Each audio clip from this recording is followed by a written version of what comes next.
Bonsoir à tous, merci de nous rejoindre pour ce journal de 18h. Dans l'actualité, la campagne de déclaration des revenus est bel et bien lancée après 3 jours de suspension du site. 397 000 foyers vendéens ont donc 2 mois pour faire leur déclaration qui est, rappelons-le, obligatoire, même depuis le prélèvement à la source. Et cette année, quelques nouveautés sont tout de même à noter, par exemple pour les personnes qui emploient des salariés à domicile. Les principales nouveautés sont notamment l'approfondissement du prélèvement à la source et notamment de la restitution des crédits d'impôt des services à la personne. Car depuis le 18 janvier, les particuliers employeurs vont désormais avoir le crédit d'impôt directement déduit de ce qu'ils doivent payer aux URSSAF. Et je le précise, uniquement pour les particuliers employeurs ayant opté pour le CESU+, aux URSSAF. Vous avez jusqu'au 8 juin pour déclarer vos revenus en ligne et jusqu'au 19 mai pour les déclarations papier. Dans le reste de l'actualité, le mondial football de Montaigu revient pour une 49e édition. Après l'annulation en 2020 et un report du tournoi 2021 en août, cette année, le mondial est de retour dans un format habituel. 8 équipes nationales masculines, 3 féminines et 8 clubs français s'affronteront donc jusqu'au 18 avril. Des équipes avec exclusivement des joueurs de moins de 17 ans. 4 matchs de nations ouvrent le mondial ce soir, dont le match France-Portugal à 19h à Montaigu. Toujours en sport, le skipper britannique Sam Goodchild vient de remporter la 1000 milles des sables en catégorie Ocean 50.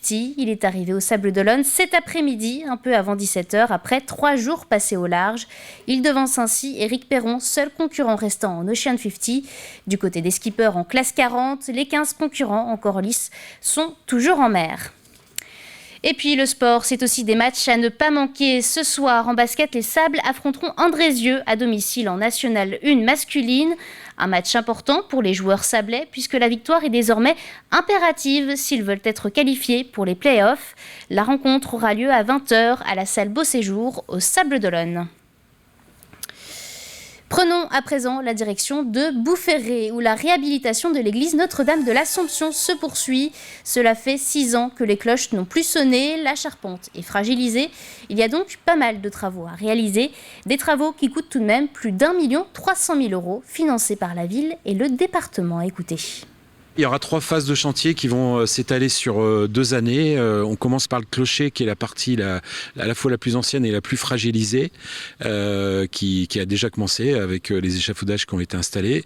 Et puis petit à petit on va investir toute l'église. On va faire des travaux de structure mais aussi des travaux d'embellissement avec la réfection des enduits extérieurs et intérieurs. Poursuivons ce journal avec un témoignage, celui de Francesca. Peut-être que vous vous en rappelez, nous l'avions rencontrée il y a 8 ans, alors qu'elle publiait son premier livre pour parler de son combat contre le cancer. Une lutte qui continue, puisque cela fait 13 ans qu'elle vit avec un cancer des poumons. Aujourd'hui, elle termine son 2e ouvrage pour partager son expérience et redonner de l'espoir aux personnes aussi atteintes de la maladie. Un portrait signé Alix Lanos.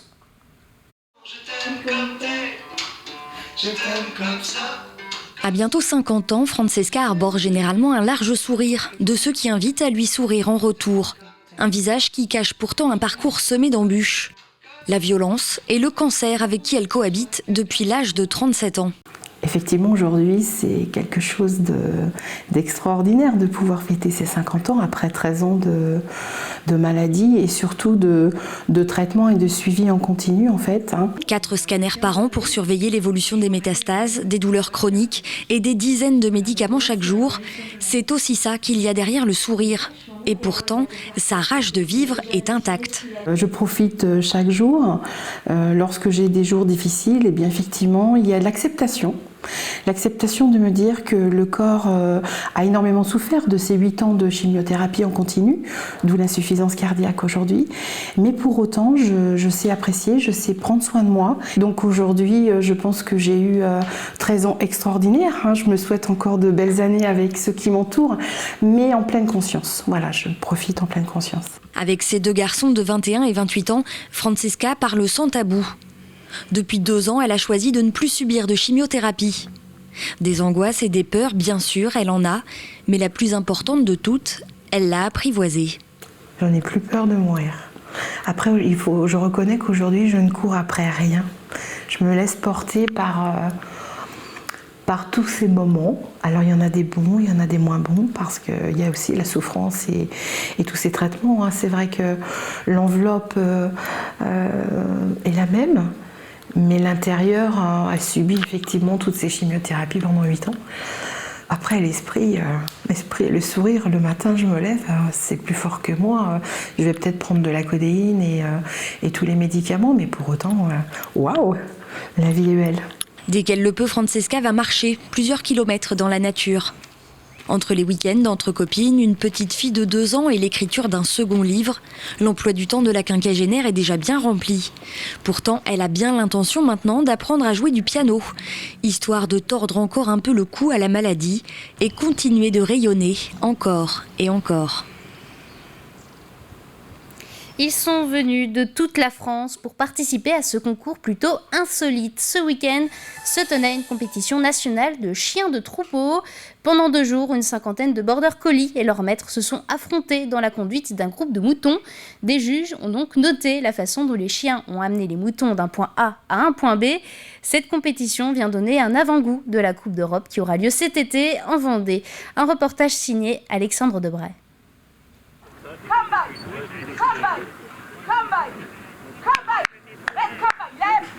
Il fallait donner de la voix pour se faire entendre par son border collie. Les compétiteurs sont venus de toute la France pour les épreuves de chiens de troupeau. Pascal, de Nouvelle-Aquitaine, fait face à des moutons récalcitrants.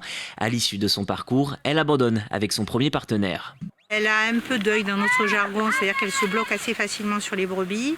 Donc il faut lui donner un peu de courage. Donc c'est d'ailleurs la raison pour laquelle je me suis approchée pour aider mon chien en fait et pour l'encourager pour la prochaine fois à prendre plus de force. Parce que dès qu'on est plus près de nos chiens, on leur donne aussi notre force. Pour cette épreuve, les chiens récupèrent les 4 moutons situés 100 mètres plus loin. S'ensuit un parcours, une séparation en 2 du troupeau, puis une arrivée à l'intérieur d'une clôture. Un exercice méticuleusement analysé par les juges.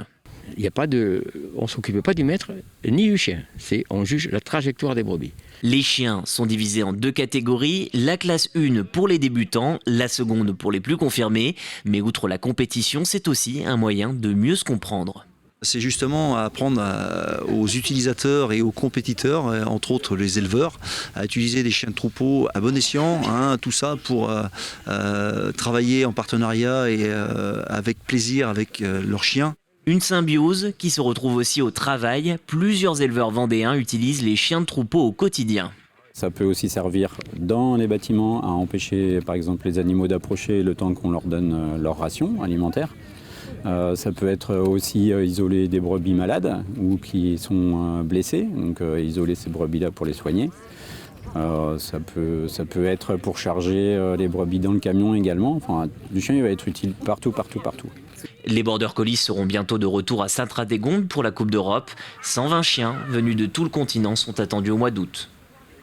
Toujours au chapitre insolite, 18 des 24 confréries des Pays de la Loire se sont réunies à Saint-Gilles-Croix-de-Vie pour une grande assemblée générale. Des confréries qui ont pour but la défense de produits locaux, comme par exemple l'huître de la baie de Bourgneuf ou encore la tête de veau de Pornic. En Vendée, il en existe 4, le canard de Chaland, les fiefs vendéens, la sole au sable d'Olonne et la sardine du pays de Saint-Gilles-Croix-de-Vie. Grégoire de Châtillon a suivi leur rencontre. Défendre et valoriser l'identité des produits du terroir, perpétuer une tradition historique, qui plus est dans une tenue d'apparat haute en couleurs, c'est la vocation de ces confréries rassemblées ici à Saint-Gilles-Croix-de-Vie. C'est agréable parce qu'on rencontre plein d'autres confréries, on rencontre plein de gens. Je suis chalandaise, je trouve que c'est important de parler de notre territoire et à travers la gastronomie, c'est important. C'est l'image qui représente la belle ville des Sables d'Olonne et c'est surtout un poisson délicieux qui est apprécié par les enfants et par toutes les familles des Sables d'Olonne et des environs évidemment. Avec la sardine pour Saint-Gilles-Croix-de-Vie, elles sont 4 confréries à représenter la Vendée autour de leurs voisines de la région. Les confréries trouvent en fait leur origine, leur inspiration au Moyen-Âge. Il faut savoir qu'elles ont été interdites jusqu'au début du XXe siècle. C'est pour ça que toutes les confréries ne sont pas forcément très âgées aujourd'hui.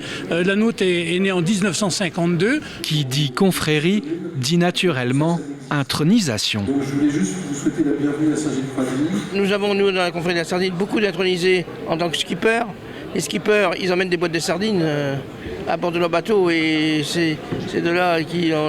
Nous avons autrement même un évêque. Un évêque, lui, il adore la sardine, il est du pays. Alors, Tous ces bénévoles qui posent pour la photo font la richesse de leur territoire. Ils sont dans un esprit de convivialité, des ambassadeurs du bien vivre en France.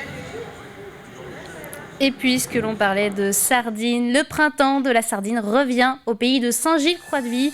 Un poisson qui fait aujourd'hui partie des ressources de la cité portuaire, puisque jusqu'à 3000 tonnes sont pêchées pendant la saison.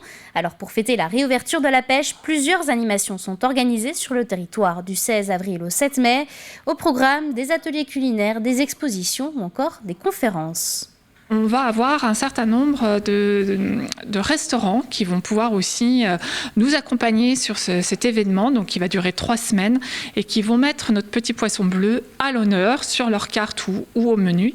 On a 17 restaurants qui vont être partenaires de cette édition, sans compter bien sûr un certain nombre d'autres offres de visites, notamment je pense aux visites guidées, au chemin de la sardine.